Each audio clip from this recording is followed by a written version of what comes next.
This is Bart Peterson, and you are listening to the FCPA Compliance Report on the Compliance Podcast Network. This is Greg Gilchrist, and you are listening to the FCPA Compliance Report on the Compliance Podcast Network.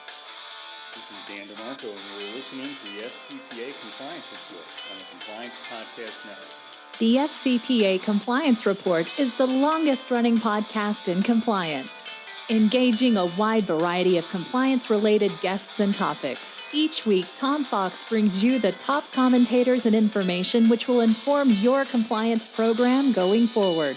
Join us again for the top podcast in compliance, hosted by the voice of compliance, Tom Fox. The FCPA Compliance Report is a production of the Compliance Podcast Network. In this episode, I visit with Susan Divers, Senior Executive at LRN. Susan is one of the leaders of the LRN team, which annually produces the Compliance Program Effectiveness Report. The 2020 version has been released. We review its key findings and insights as well as the LRN Program Effectiveness Index. Finally, we conclude with a key theme of the report and discuss why it is such an important insight for the compliance professional. This is an annual report that is excellent, provides excellent data, and I know you will enjoy this podcast with Susan Divers. Hello everyone, this is Tom Fox, back for another episode. And I know I always say you're in for a real treat, but I really mean it today. Because I have Susan Divers with me. Susan's with LRN, and we're here to talk about the 2020 Ethics and Compliance Effectiveness Report. So first of all, Susan, thank you so much for taking the time to visit with me. Please tell the audience how you're doing right now. Oh, thank you, Tom. Well, we're doing well, all things considered. Everyone is concerned about our broader community and our partners and our stakeholders, but we're really working together as a group and staying together. So that's been a tremendous comfort, I think, for everyone. Susan, as I said in my opening, the audience is in for a real treat today. And one of the reasons they are in for such a treat is this is a report that LRN releases annually, and you and I have been able to visit about in the past. And it really is one of the top annual reports put out to the greater compliance community. So I wanted to start with, if you could just maybe review the background to this report and why does LRN gather this information and release it in this format annually? Thanks, Tom. It is an annual report, and I think it stretches back almost 10 years now, although we made some major changes 3 years ago in the approach we took. And the reason we do it is LRN is very much a think tank in its way. In order to work in the ethics and compliance community, we strongly believe that you have to be invested in best practices and in looking at what works. And what works changes over time as organizations evolve and the employee workforce changes and the challenges, as we can see today, also change. So we invest a significant amount of effort every year, and I'm privileged to lead that effort, in looking at what makes an ethics and compliance program effective and how do you actually prevent misconduct, which in the end is what the goal is. The goal isn't to have the most beautiful code of conduct on earth or to have the most vibrant hotline. It's to prevent misconduct. So we do it to share with the broader community what we see in the area of changing behavior for the better. Susan, as you alluded to when you welcomed, or I welcomed you onto the podcast, obviously this year in this time, in this health crisis, more is probably going to be put on a compliance program. And certainly we have urgency around ethical values that in a way that we probably haven't had in our lifetime. But one of the things that struck me about the report was There have been some fairly catastrophic ethical failures over the past year that you guys highlighted in the report. And this is obviously not new, but you really brought a sense of urgency to this year's report before the coronavirus crisis. Yes, we did, Tom. And that's because last year, sadly, there was a cluster of mortal compliance failures. And the three that we highlight in the report are the collapse of the dam in Brazil that was owned by Vale in Minas Gerais, and the Pacific Gas and Electric fires that were started because of faulty equipment in California and killed people. And then the Boeing 737 MAX problems, which it appears really jeopardized the safety of the aircraft and led to two crashes.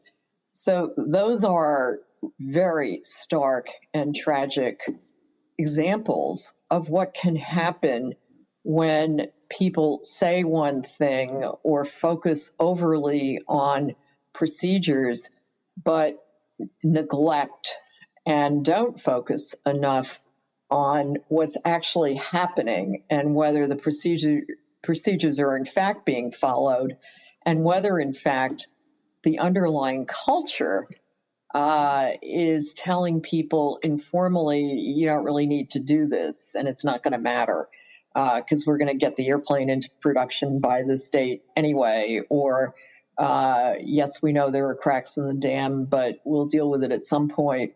Or in the case of PG&E, we're going to mislead regulators about the fact that our towers need maintenance and are sparking. So we thought those really couldn't be ignored because of the mortal consequences that ensued. Susan, I was wondering if you could walk us through some of the key insights from this year's report. I would say that the first one and the overarching theme is that if you really want to address misconduct, you have to address culture. I think one of the shifts in our profession of ethics and compliance has been away from a sole reliance on rules or even a principal reliance on rules, and a recognition that culture is what determines whether you prevent misconduct or not. And as we detail in the report, regulators now get it. It's been a while in coming, but they recognize that, you can pass all the laws you want, you can have as many procedures as you can invent, but in the end, it's the culture of the organization that determines whether they're followed and how they're followed. So with that in mind, as the overarching finding, we looked at some of the key drivers in setting up and maintaining an ethical culture. And, not surprisingly, one of the first ones is that leaders at all levels have to model values-based behavior.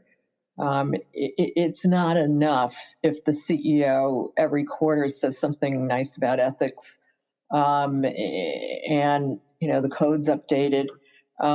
What you need in particular, and there's very interesting research on this. John Drimmer of Paul Hastings and I wrote a white paper on it last fall that shows that middle managers, people who interact with employees broadly, are very critical in this area. And having middle managers that really model ethical behavior and are willing to talk about it as well is one of the key drivers of whether you have a culture that supports ethical behavior. And then, not surprisingly, because this is something that LRN has said for 25 years, that values are critical. Again, yes, you need rules and people need to know what the process is. But if you don't have a value-based culture that says trust is absolutely critical, respect is critical, transparency is critical, then you just don't really have a program in the end. And then another key consideration is, and this is something that you've written about extensively, is the ethics and compliance function permeated throughout the organization? Is it operationalized? And do people actually take into account what the true values of the company are and what the risk mitigation processes are in making business decisions? Or is it just sort of something off in a corner that people do once or twice a year? And that's particularly important when you're setting revenue targets or production schedules, because that has to be an element of consideration. Otherwise, you wind up in a Boeing or PG&E or Ballet situation. And then another key finding, which again won't surprise you, is that regular audit, evaluation, and risk mitigation are key to keeping the program alive and vibrant and meaningful. And one of the best practices we highlight in the report is doing root cause analysis, which means not just sort of saying, "Oh, that was a one-off, that was a rogue employee," but being willing to take a hard look and make sure that there isn't something wrong in that system. For example, Wells Fargo, the whole system was corrupt, as it turned out. And the code of conduct wasn't driving behavior. It was the impossible sales targets. So those are four of the key findings that we highlight this year. Susan, what are some of the key or important, or perhaps that's not the right word, what are some of the common elements you see or LRN sees as reasons for ethical scandals? Yeah, well, the ones that we highlighted had very interesting common elements. And, that's an area we're going to keep looking at, because the more you see it, the more important it becomes to talk about it as a way of actually preventing misconduct. But the first element that's common in the three that we discussed there, and then several others, such as Deutsche Bank and some of the Me Too scandals, is that people knew about the problems that led to the disasters. They weren't secret. I was really struck when, and actually appalled, when Boeing's former CEO testified last autumn before Congress and was asked if they had, a culture problem. And he said, "No, we just need some more safety procedures." But later, the internal emails that were disclosed and the internal messages that were disclosed, clearly demonstrated that many people involved in the production knew that there were issues. And one senior pilot said, "I wouldn't let my family fly on this, would you?" So it's frequently the case, if not almost always the case, that people knew that there were problems. And then it's equally the case that leaders and managers didn't take ownership, even though they knew about the problems. One of the many egregious facts in the PG&E matter is that months before the deadly fires, PG&E knew that 48 of their towers were sparking and had to be replaced entirely. They had that in reports. They didn't do anything. And then the other thing, and this is, again, we're sort of going from bad to worse, but a lot of the organizations that, particularly the ones that we're looking at, took threats or made reprisals against employees who raised concerns. That was certainly the case in a lot of the Me Too scandals, where anybody that came forward had their career destroyed. But PG&E, again, in 2014, replaced middle managers because they complained that an ambitious program director was pressuring them to report false progress on safety. Subsequently, they were replaced and the program director was promoted and the false reports approved. So, that makes a mockery out of any process or any ethics and compliance program that they had in place at the time. And then another feature that we see with dismaying regularity is that these organizations either misled regulators or were less than candid with them. And, again, PG&E is reported, the Wall Street Journal reported that they had a history stretching back 15 years of inaccurate reporting. And of course, they just pled guilty to involuntary manslaughter, a felony, for their role. And then lastly, the other common element is that aggressive sales targets and deadlines negated the established safety and the ethical procedures. It was reported that Boeing employees said there was a go pressure to design the 737 MAX to avoid the need for time-consuming simulator training, when, as we know from the reports that have come out, that was going to be necessary if pilots were going to be able to control the flight problems that later brought down the planes. And Wells Fargo is, of course, the classic example of aggressive sales targets really making a mockery out of a program. So I think those are things that people really need to think about as they put their program together, because it helps focus on what's important in terms of preventing misconduct. Susan, one of my favorite parts of the annual report is the Program Effectiveness Index, the PEI. That was introduced in 2016 to help compliance practitioners evaluate the impact of their corporate compliance programs by looking at workplace behaviors.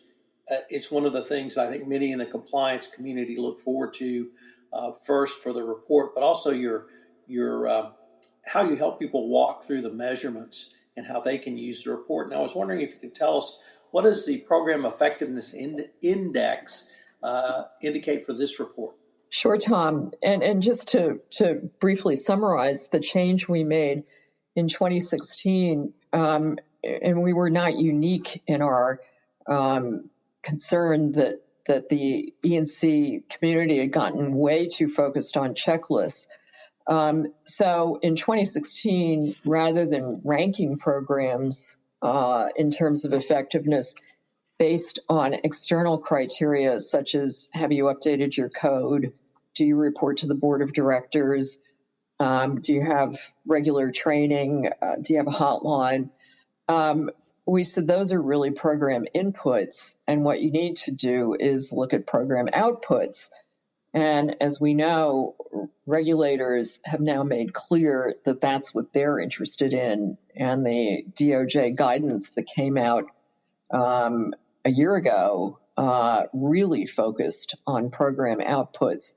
So what we did is we asked questions about levels of trust, levels of respect, levels of transparency, and particularly levels of organizational justice in terms of how the programs are actually impacting workplace behavior. And some of those charts are, I think, the most important in the report, because if you really want to drive effectiveness, ensuring that you're doing things to increase trust, increase organizational justice, increase speaking out, and prevent retaliation are really critical.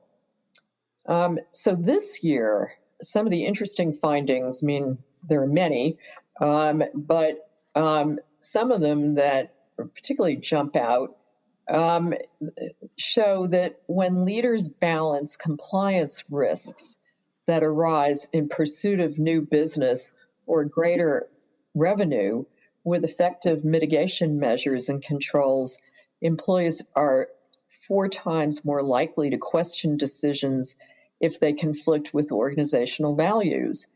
Now, if that had happened in Boeing, that would have been a good thing, because people were questioning, but they were questioning among themselves, not within the organization or in a way that was ultimately impactful. We also found that when compliance risks are balanced and mitigated in pursuit of business or greater revenue, employees are 3.8 times more likely to do the right thing, even if it isn't in their personal best interest. And again, PG&E, some middle managers did speak up at one point, but then they were removed and people were promoted who were falsifying data. Another finding is that in those circumstances where compliance risks are balanced, employees are 3.2 times more likely to speak up or speak out, even in front of managers.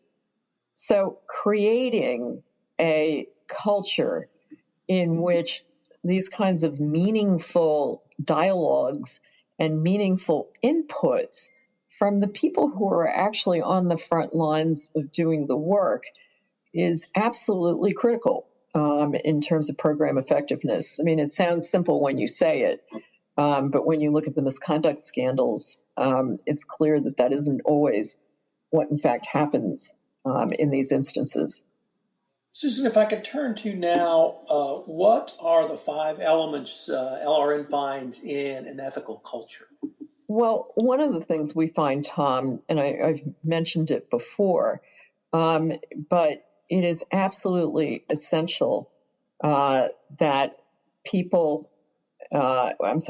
leaders ensure that there is organizational justice in terms of the organization. And what that means is that high performers and successful performers are held to the same standard. Again, there's that example from PG&E where a manager was promoted even though he was basically pressuring people to falsify results. If you do that, then that's not promoting organizational justice. And then another key factor in this area is, as I mentioned before, modeling ethical behavior and making sure that you take ownership of risk in your operations. It shouldn't be something that's done strictly at the corporate level or at the legal and compliance level, but it should be something that managers do by looking at the risk, the ethics and compliance risk in their business and addressing it. And again, I think all of those scandals could have been basically prevented had that happened. We also, of course, see a role for boards of directors in supporting and overseeing ethics and compliance, because without the board holding senior leaders accountable, it's very difficult in some instances to maintain an ethical culture. And you look at particularly some of the sexual harassment scandals where boards were aware one way or another, CBS comes to mind and NBC, that there were major problems with some of the senior people, including the CEO, I believe it was CBS, and yet they turned a blind eye. And so making sure that boards are engaged in this area is very important.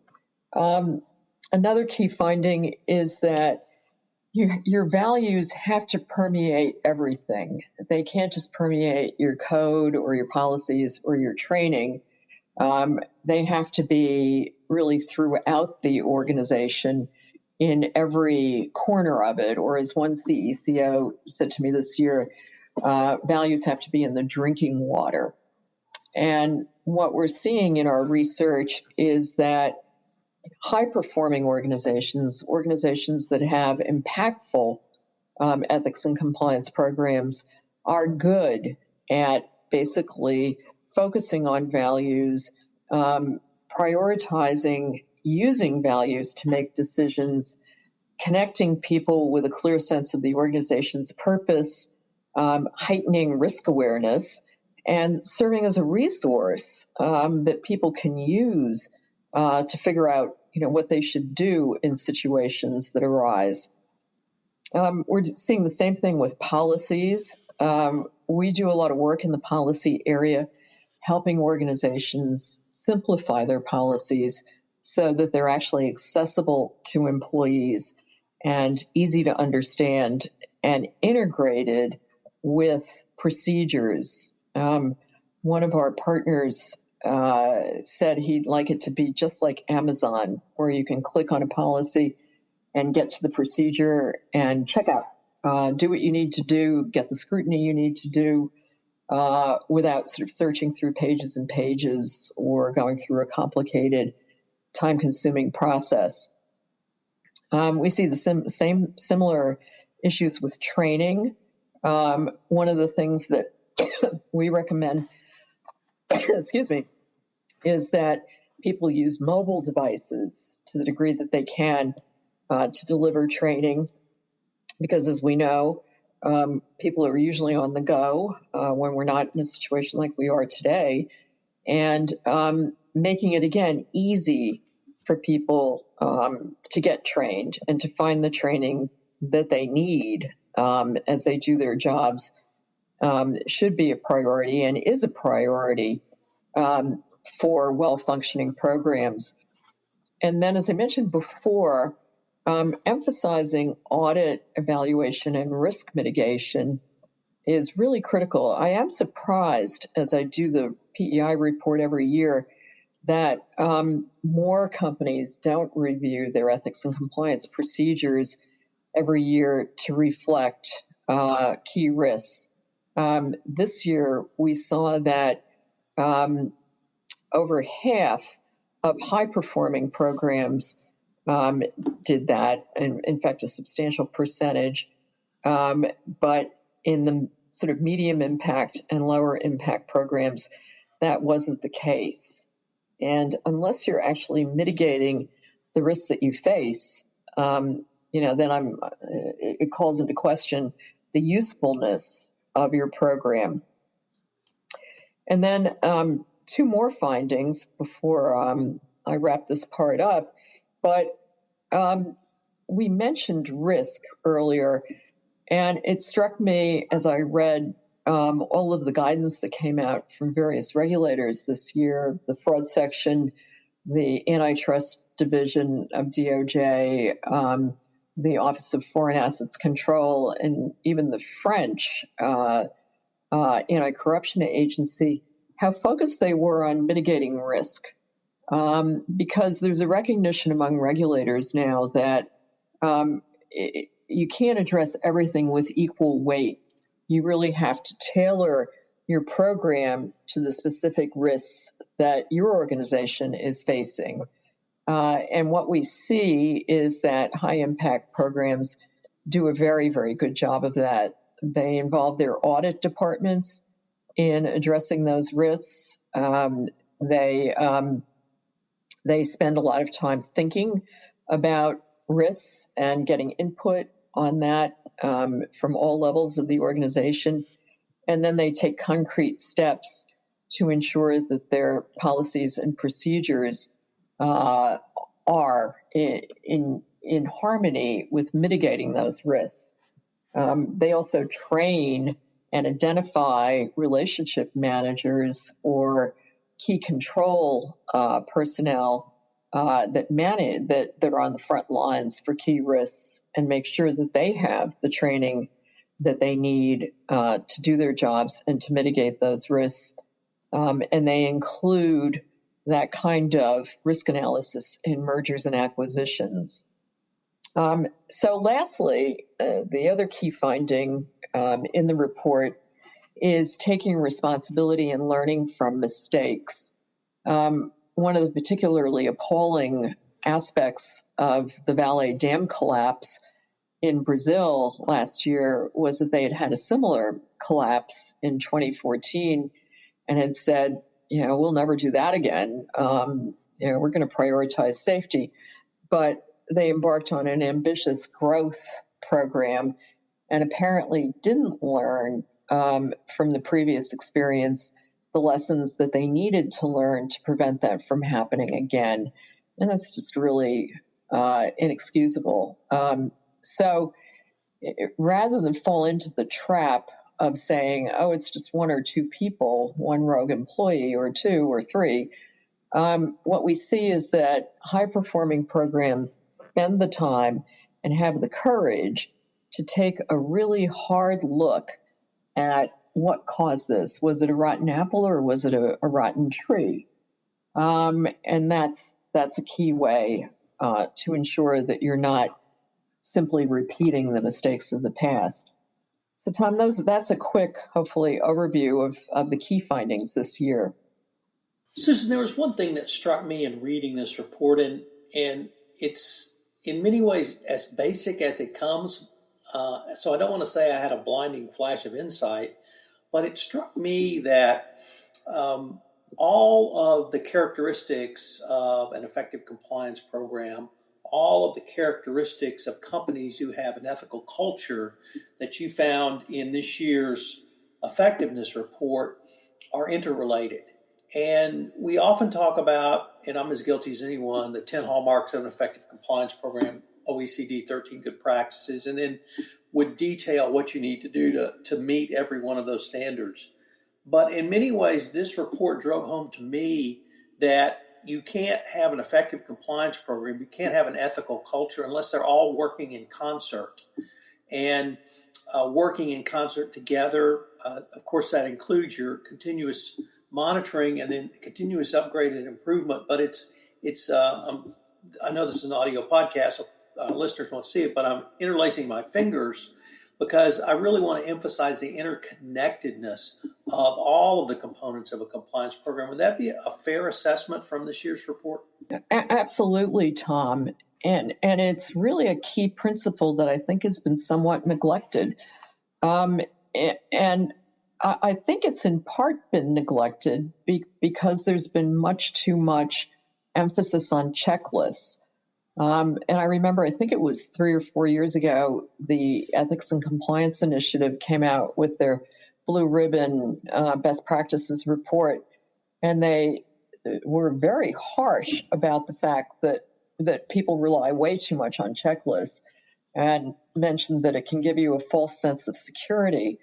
And in our practice, which involves evaluating ethics and compliance programs, I've been surprised to see top quality organizations and Fortune 500s and world leading companies and organizations that have all the elements of a program. It's as if somebody, as you said, took the OECD checklist and said, great, we've got that, and we've got this, and we've got this, and we've got that. But they haven't connected them. And they haven't really looked at them in a holistic and dynamic way and said, okay, what is it that we're really trying to accomplish? And how are all these elements either working together to accomplish it or not? And what we see, too, in our practice is that when organizations actually do connect those dots, they find that they have a lot of hidden synergies or hidden successes that they can then scale out and use. I remember we were working with an international organization, and they have a very vibrant intellectual community in the organization that voluntarily was looking at problems like domestic violence and finding commonalities that then could be used to really drive best practices in terms of eliminating domestic violence, but they weren't integrating that type of intellectual content and input into their program. And, that was low-hanging fruit for them. They could do that, and they started doing that, and they really started becoming very innovative in the ways they tackled some of the issues they were facing, for example, sexual harassment. So backtracking for a minute, taking a look at your program and saying, okay, it may technically meet the criteria that you're mentioning and that the regulators have put out, but are we really maximizing its use? Are we ensuring, as the one CECO said to me this year, that it's in the drinking water? And to do that, you really need to get all the pieces working together.